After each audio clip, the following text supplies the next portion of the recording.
Bonjour les amis, ravi de vous retrouver dans une nouvelle leçon, une nouvelle vidéo. Cette fois-ci, on va voir ensemble une leçon qui est très importante dans la langue française et consiste à savoir la différence entre le discours direct et le discours indirect. Donc, durant ce cours, on va voir ensemble les définitions du discours direct et du discours indirect. On va voir aussi les caractéristiques de chaque discours et comment on peut savoir qu'on est au discours direct ou bien au discours indirect, ainsi les changements effectués pour le passage entre les deux discours. Donc, sans trop tarder, commençons le cours. On va commencer par une définition du discours direct et c'est pour ceci j'ai fait appel cette fois à mon ami Adam qui va nous aider à bien comprendre cette notion. Donc imaginons que nous sommes avec Adam et elle veut nous dire quelque chose. Adam dit je vous souhaite la bienvenue et je suis heureux de vous revoir. Donc imaginons par exemple moi je veux transmettre ce que Adam a dit à une autre personne. Si je choisis de le dire en discours direct, je vais dire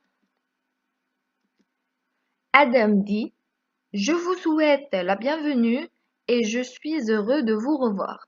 Donc, quand vous remarquez, je n'ai effectué aucun changement sur la phrase dite par Adam ou bien les paroles dites par Adam. J'ai transmis la phrase comme elle est. Tout ce que j'ai ajouté, ce sont les guillemets que vous allez remarquer en jaune et le verbe en rouge et c'est ce qu'on appelle le verbe introducteur. Et on va voir par la suite pourquoi on utilise ce verbe introducteur euh, et quels sont ses types. Voici donc la définition du discours direct. Passons maintenant au discours indirect.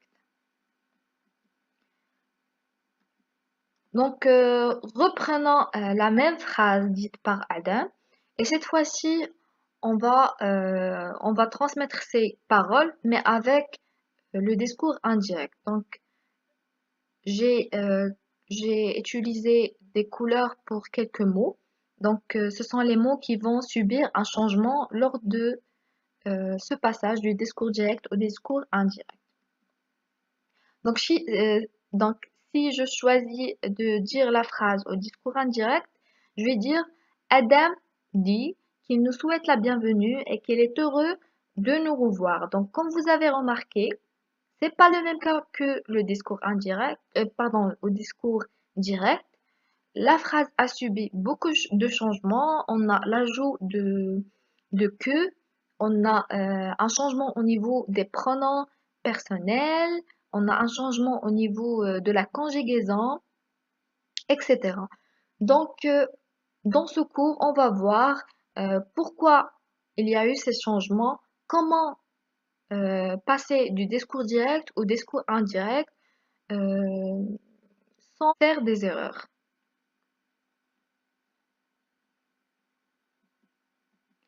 Donc, passons maintenant aux caractéristiques. Donc, comme vous avez remarqué dans la définition du discours direct, nous avons vu ce qu'on appelle les guillemets. Ce sont des outils qui délimitent les paroles dites par la personne, c'est-à-dire les mots qui n'ont et la phrase qui n'a subi aucun changement.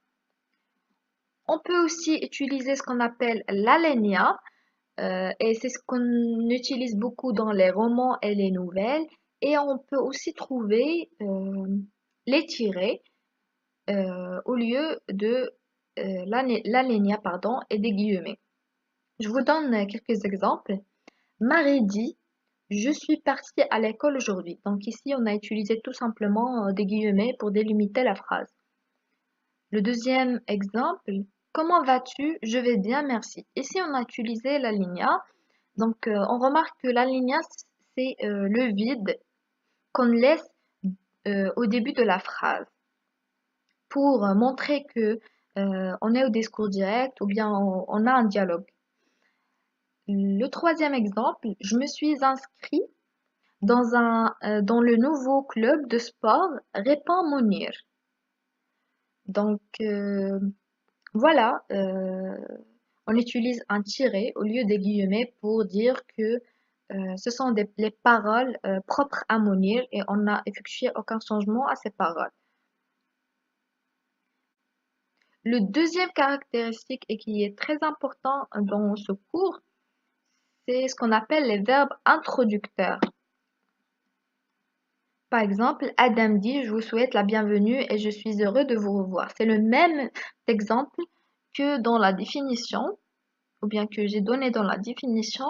Et comme vous remarquez que le verbe dire, c'est le verbe introducteur, c'est pour montrer qui parle.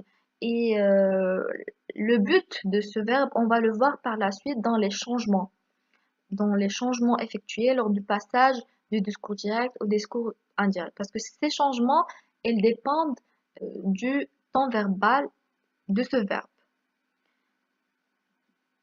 Juste pour information, il y a trois types ou bien trois catégories des verbes introducteurs. Lorsqu'on veut introduire une question, on peut utiliser les verbes suivants: demander, s'interroger, vouloir savoir, questionner, se renseigner, se demander ou autre, bien sûr. Lorsqu'on veut introduire une réponse, un fait ou une opinion, on peut utiliser annoncer, déclarer, ajouter, expliquer, affirmer, dire, reconnaître ou autre.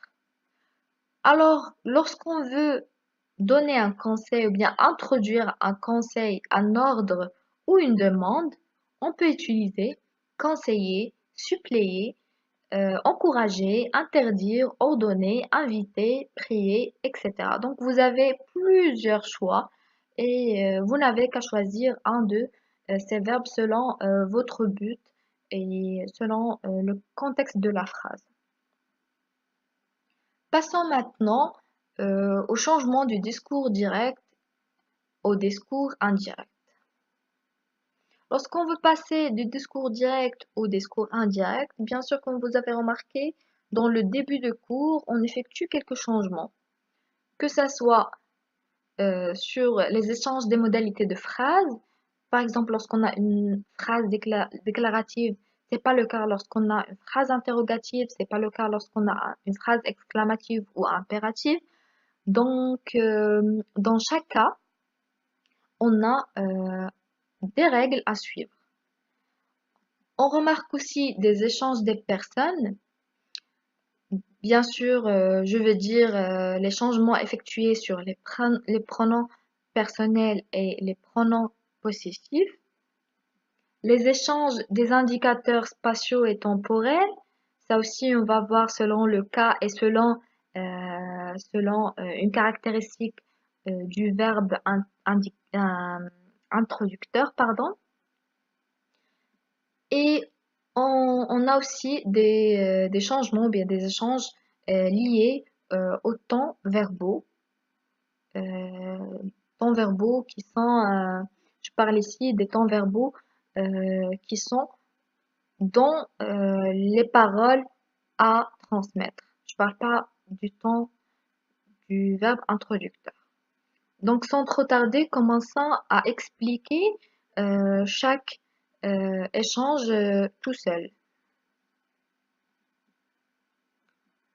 La première des choses qu'on va voir, c'est les échanges des modalités de phrases.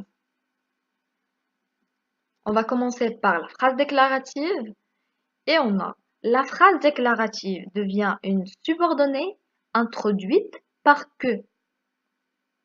Voyons l'exemple.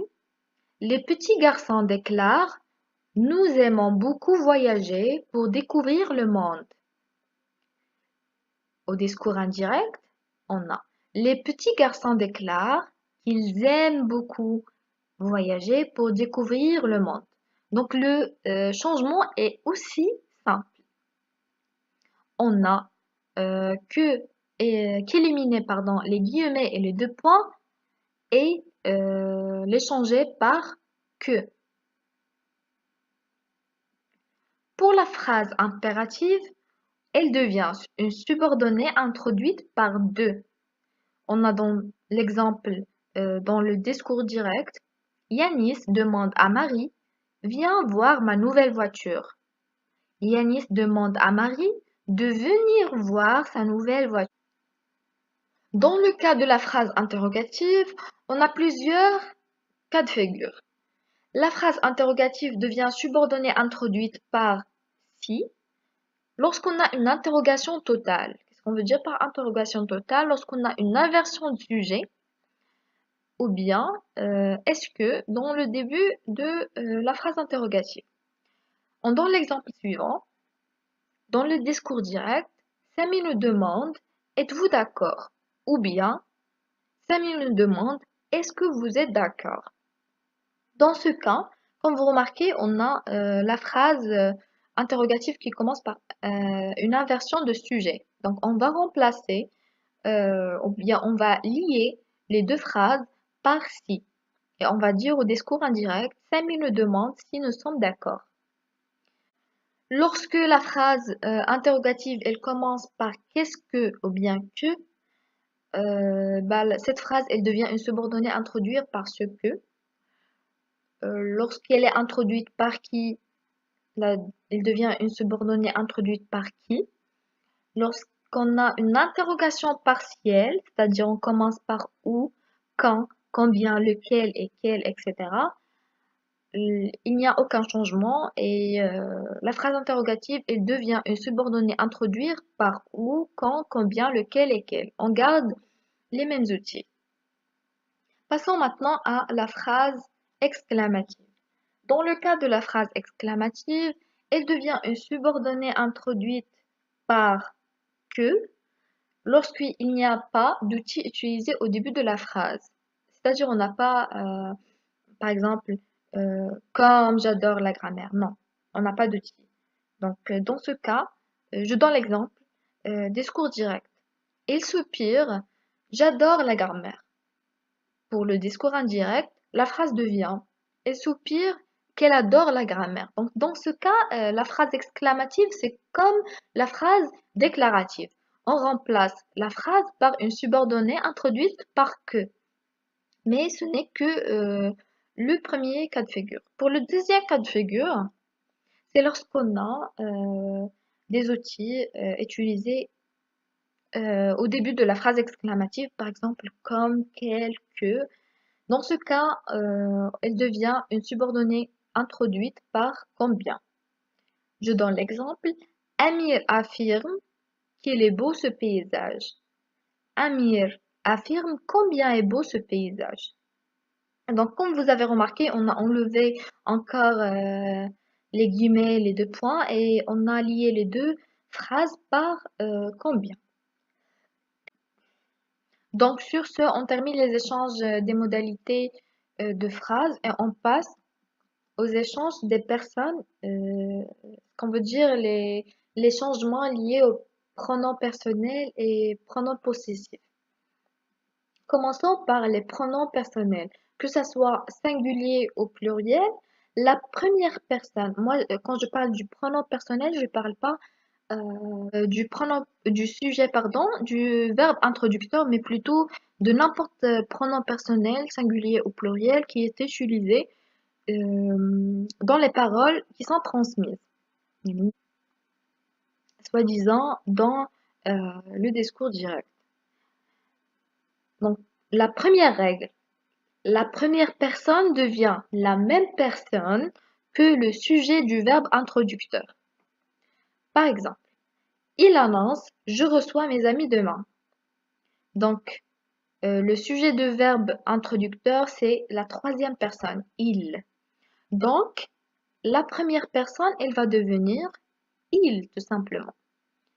La réponse est il annonce qu'il reçoit ses amis demain. La deuxième règle. Pour la deuxième règle, on a la deuxième personne devient la même personne que le COI du verbe introducteur. Je donne l'exemple. Il me demande, viendras-tu demain? Donc, bien sûr, viendras-tu? Donc, tu, on a la deuxième personne. Pour savoir qu'est-ce qu'elle va devenir dans le discours indirect, on va voir le COI du verbe introducteur. Le COI, on a me, c'est-à-dire moi. La première personne la première personne du singulier. Donc, on va remplacer tu par je. Il me demande si je viendrai demain. Pour la troisième règle, elle consiste la troisième personne qui ne subit aucun changement. J'affirme, ils sont beaux. J'affirme qu'ils sont beaux. Donc, il n'y a aucun changement. Donc, il n'y a aucun changement. Passons maintenant au pronom possessif. Je donne les exemples suivants parce que ça dépend du contexte de la phrase, etc. Je peux pas citer tous les exemples ou bien tous les pronoms possessifs, pardon. Donc l'exemple suivant, mon, tes, notre, ils deviennent son, c'est, leur. Le mien, le tien devient le sien. Le nôtre, le vôtre devient le leur. En fait, pour le pronom possessif, c'est à peu près le même cas que les changements effectués sur le pronom personnel. Parce que ça dépend du contexte. Ce n'est pas toujours moi qui devient son. C'est-à-dire, c'est pas toujours la première personne qui devient la troisième personne. Mais c'est lié en fait au sujet du verbe introducteur, comme j'ai déjà dit, dans les pronoms personnels. Donc, passons maintenant à l'exemple, le discours direct. Ahmed demande à son frère, prête-moi ta moto, car la mienne est en panne. Pour le discours indirect, pardon, je vais dire, Ahmed demande à son frère de lui prêter sa moto, car la sienne est en panne. Donc, ici, on a la deuxième personne, si on veut dire, si on n'a pas un ordre, par exemple, on dit Ahmed demande à son frère, tu me prêtes ta moto, car la mienne est en panne. Donc, on a la deuxième personne. Et comme on a dit que lorsqu'on a la deuxième personne, on voit le COI du verbe introducteur à son frère. Donc, à son frère, c'est la troisième personne, c'est il. Donc, on va dire, Ahmed demande à son frère de lui prêter. Lui. Donc, on va, parler du troisième personne. De lui prêter, pardon, sa moto. Donc, ta devient ça. Car la mienne devient la sienne. Car la sienne est en panne. J'espère que vous avez bien compris et bien saisi ce piège. Ce n'est pas toujours la première personne qui devient la troisième personne ou bien la deuxième personne qui devient la première personne. Ce n'est pas le cas. Il faut toujours voir le sujet du verbe introducteur et le COI du verbe introducteur. Passons maintenant aux échanges liés aux temps verbaux. Donc, la première remarque que je vais donner, c'est qu'il faut bien faire attention au ton verbal du verbe introducteur. Si le verbe introducteur est au présent et au futur de l'indicatif, aucun changement ne s'impose. Donc, qu'est-ce qu'on dit ici? Lorsqu'on a le verbe introducteur, qui est le verbe utilisé pour indiquer qui parle, euh, on ne parle pas des verbes qui sont au sein des guillemets, ou bien entre les guillemets. Lorsque ce verbe est au présent ou au futur de l'indicatif, aucun changement ne s'impose, c'est-à-dire aucun changement ne s'impose sur les temps verbaux des verbes entre guillemets. C'est-à-dire, on donne l'exemple. Et lui assure, je suis sincère. Donc, je suis sincère. Ici, on a utilisé le verbe être au présent. Et on a aussi le verbe assurer, qui est le verbe introducteur, qui est au présent. Donc, puisque le verbe introducteur est au présent, donc le verbe être, il va garder le même temps verbal. Certes, on va changer la conjugaison parce qu'on a un changement de pronom, mais on va le conjuguer au présent. Et lui assure qu'il est sincère. Je donne un deuxième exemple, mais cette fois-ci avec le futur de l'indicatif. Le professeur nous demandera, étiez-vous attentif? Le professeur nous demandera si nous étions attentifs. Donc, comme vous remarquez, nous avons gardé le même temps verbal. Passons maintenant au deuxième cas de figure. C'est lorsque le verbe introducteur est à un temps de passé. Quand je dis à un temps de passé, c'est n'importe lequel. Je parle du passé simple, passé composé, imparfait, etc. Les temps des verbes du discours indirect dépendent des temps des verbes du discours direct. C'est-à-dire, si je veux savoir à quel temps verbal je vais conjuguer mes verbes dans le discours indirect, je dois voir à quel temps verbal est conjugué le même verbe au discours direct. Je donne ce tableau qui résume toutes les règles du changement ou bien du passage du discours direct au discours indirect. Par exemple, bien sûr, on est bien d'accord que le verbe introducteur est un temps de passé. Par exemple, le verbe introducteur est au passé composé. On s'en fout. Elle est au passé. Donc, on, qu'est-ce- euh, on a comme information que les temps des verbes, elles vont changer. Mais ça n'a aucun rapport avec quel temps verbaux je vais conjuguer les verbes. Donc, on va voir les temps verbal du discours, le temps verbal du discours direct. Par exemple, on a le présent ou bien l'imparfait.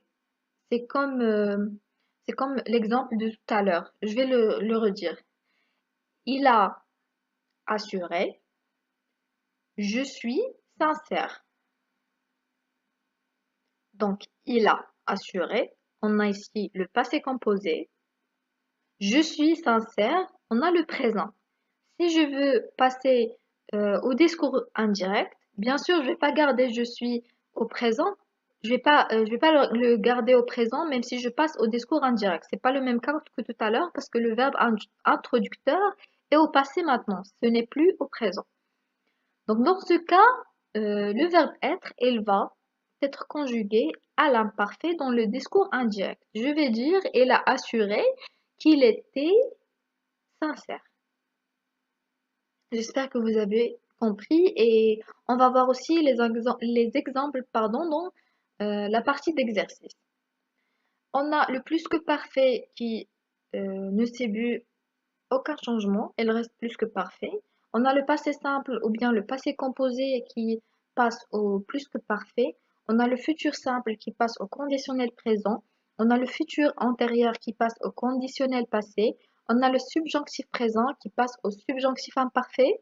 Et on a le conditionnel présent au passé qui reste le conditionnel présent au passé et ne subit aucun changement. Donc, pour réussir le passage entre le discours direct et le discours indirect, il faut maîtriser les temps verbaux. Il faut bien maîtriser les temps verbaux et il faut maîtriser les règles de passage entre le discours direct et au discours indirect qui sont liés aux temps verbaux. C'est juste une question des règles. Si vous appliquez bien les règles, vous allez réussir votre passage. Passons maintenant aux échanges des indicateurs temporels et spatiaux. Donc, dans ce cas aussi, c'est presque le même cas que les temps verbaux. Il faut faire attention au temps verbal du verbe introducteur parce que si le verbe introducteur est au présent ou au futur de l'indicatif, aucun changement ne s'impose au niveau des modes, des adverbes ou des indicateurs de temps ou d'espace. Donc, il n'y aura aucun changement, vous allez garder les indicateurs comme ils sont. Je donne l'exemple. L'enfant demande à son père quand nous irons au spectacle demain ou dans quelques jours. L'enfant demande à son père quand ils iront au spectacle demain ou dans quelques jours. Donc, comme vous avez remarqué, on a rien changé. Je parle des indicateurs. Voilà. Demain, restez demain. Dans quelques jours, restez dans quelques jours. Et tout ce qu'on a changé, ce sont les pronoms personnels. Et c'est tout. Même les verbes, on n'a pas changé parce qu'on a le verbe introducteur qui est au présent. On ne change pas les temps verbaux des verbes entre guillemets et on ne change pas ni les modes, ni les adverbes, ni les indicateurs de temps et d'espace. Et on garde les mêmes indicateurs. Dans le cas, bien sûr, lorsqu'on a le verbe introducteur qui est au présent ou bien au futur de l'indicatif. Lorsqu'on a le verbe introducteur qui est à un temps du passé, bien sûr, des changements sont opérés au niveau des indicateurs spatiaux et temporels. Je donnerai quelques exemples qui sont fréquemment utilisés. Donc, par exemple, si vous avez dans le discours direct aujourd'hui, dans le discours indirect, ça va passer à ce jour-là. Hier, ça va passer à la veille, demain, le lendemain, après-demain, le surlendemain, le mois prochain, le mois suivant, la semaine dernière, la semaine précédente, ici, là-bas, cet endroit-ci, cet endroit-là. Donc, dans les échanges des indicateurs temporels et spatiaux, vous allez à apprendre cette liste. C'est la plus utilisée, sont les indicateurs fréquemment utilisés, et c'est tout. Donc, sur ce, on atteint la fin de notre cours.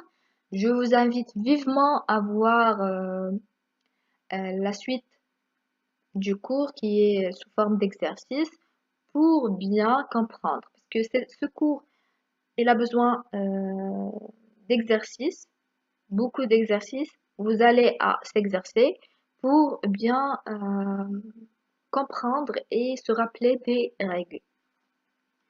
Donc sur ce, je vous dis merci de me suivre jusqu'à la fin de la vidéo et je vous invite bien sûr à trouver plus de leçons sur le site www.tenawiya.com.